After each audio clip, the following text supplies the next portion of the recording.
A cura interior pela palavra de Deus. Lição 16. Cura pela palavra de Deus para a depressão. O caso Elias. Texto base, primeiro livro dos Reis, capítulos 19, dos versos 1 ao 18. Assim diz a tradução na linguagem de hoje. O rei Acabe contou à sua esposa Jezabel tudo o que Elias havia feito e como havia matado à espada todos os profetas do deus Baal. Aí ela mandou um mensageiro a Elias com o seguinte recado: que os deuses me matem se até amanhã, a esta hora, eu não fizer com você o mesmo que você fez com os profetas. Elias ficou com medo e, para salvar a vida, fugiu com o seu ajudante para a cidade de Berseba, que ficava na região de Judá. Deixou ali o seu ajudante e foi para o deserto, andando um dia inteiro. Aí parou, sentou-se na sombra de uma árvore e teve vontade de morrer. Então orou assim: já chega, ó Senhor Deus, acaba agora com a minha vida. Eu sou um fracasso, como foram os meus antepassados. Elias se deitou debaixo da árvore e caiu no sono. De repente, um anjo tocou nele e disse: levanta-se e coma. Elias olhou em volta e viu perto de sua cabeça um pão assado nas pedras e uma jarra de água. Ele comeu e bebeu e dormiu de novo. O anjo do Senhor Deus voltou e tocou nele pela segunda vez, dizendo: levante-se e coma, senão você não aguentará a viagem. Elias se levantou, comeu e bebeu. E a comida lhe deu força bastante para andar 40 dias e 40 noites até o Sinai, o monte sagrado. Ali, ele entrou numa caverna para passar a noite e, de repente, o Senhor lhe perguntou: o que está fazendo aqui, Elias? Ele respondeu: ó Senhor, Deus Todo-Poderoso, eu sempre tenho servido a ti e só a ti. Mas o povo de Israel quebrou a sua aliança contigo, derrubou teus altares e matou todos os teus profetas. Eu sou o único que sobrou e eles estão querendo me matar. O Senhor disse: saia e vá diante de mim no alto do monte.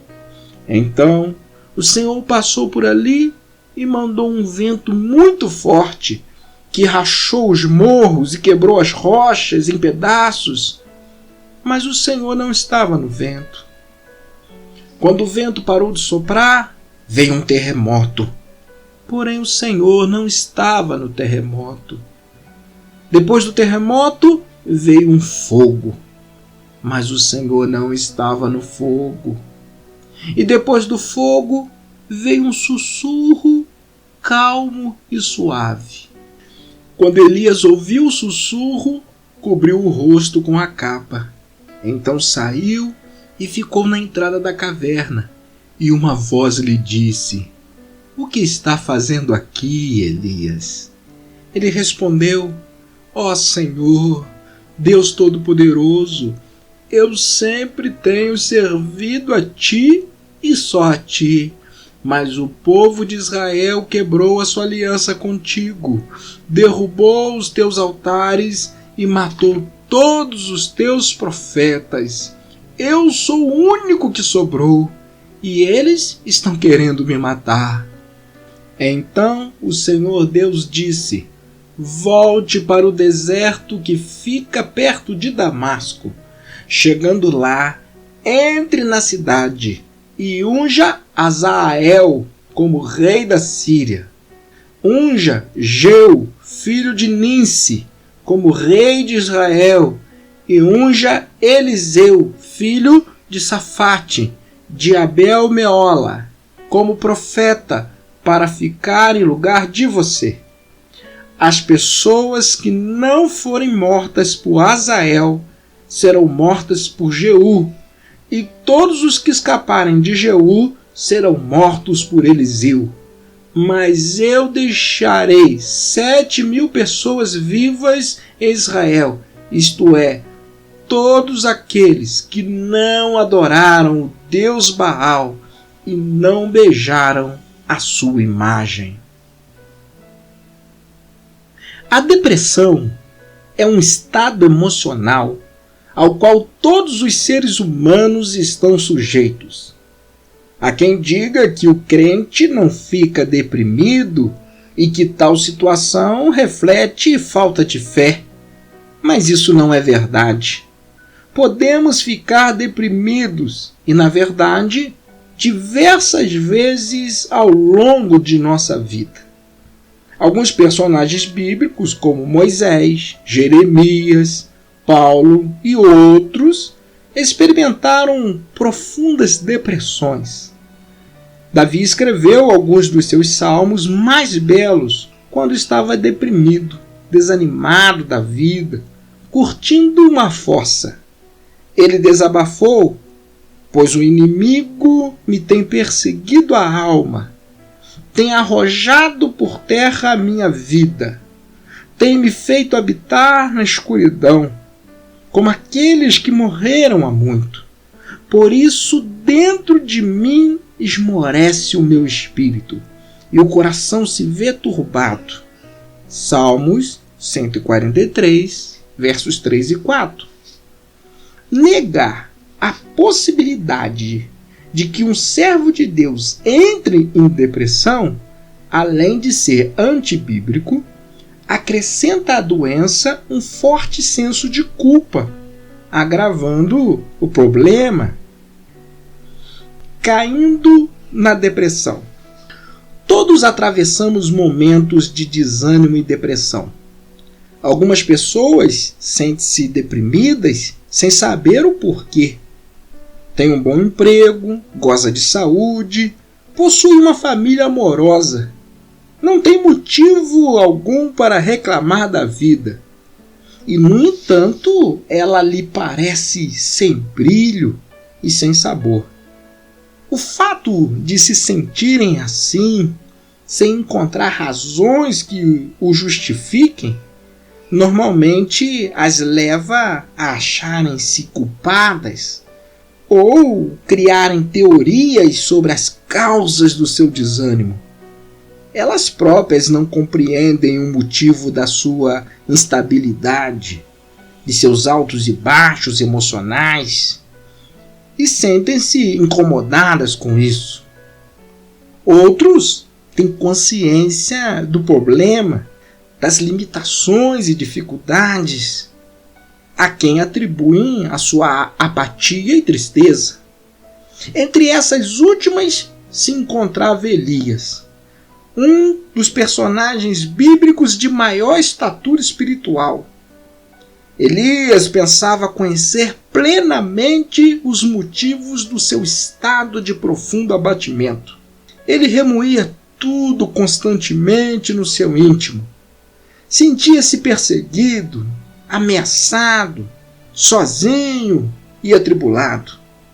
Era um lutador, mas chegara a um ponto em que as forças se esvaíram e ele perdeu a vontade de lutar. Elias fugiu para não morrer e pediu a morte. Reclamava da solidão e preferia ficar sozinho. Achava-se fraco e não queria comer. Vemos então que a depressão é um quadro emocional marcado por sentimentos, por atitudes aparentemente antagônicas, que resistem a uma experiência racional, tornando frustrante a investigação de suas causas. Analisando a depressão.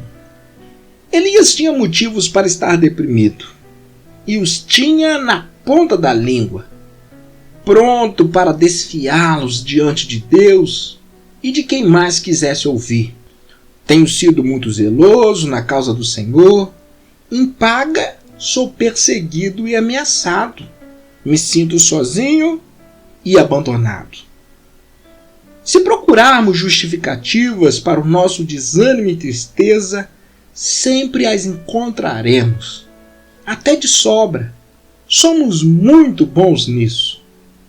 Deus, porém, encara esses altos e baixos de nossa vida de uma forma diferente.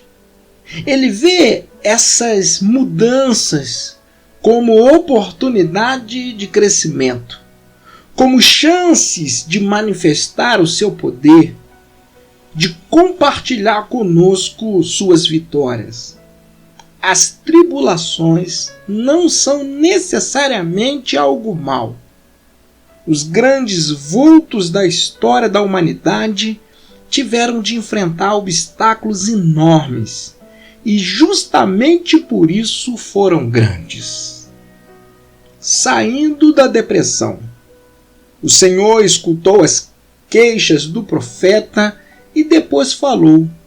Deus tinha uma palavra de cura para aquele coração deprimido. Se Elias a escutasse, venceria. E ele tem uma palavra de cura para o seu coração também.